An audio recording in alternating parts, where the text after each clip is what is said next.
El belebele es un baile en dos filas enfrentadas de hombres y mujeres que lleva tan solo un paso corrido para los lados y un cruce haciendo puntos o pasos cruzados, para finalizar enganchando el hombre el brazo de la mujer.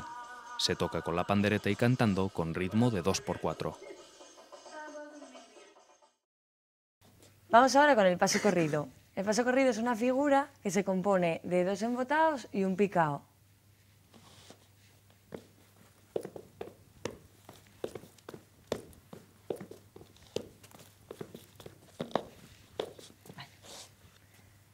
Este sería el paso corrido por delante. Ahora vamos a ver el paso corrido por detrás. La única diferencia es que el segundo de los botes se cruza por detrás en vez de por delante.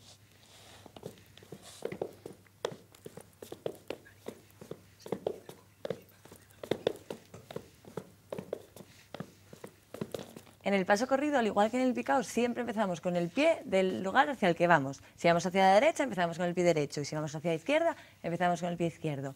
Bueno, pues de la unión de estos dos pasos, del paso corrido por delante y el paso corrido por detrás, tenemos un baile, que es el belebele.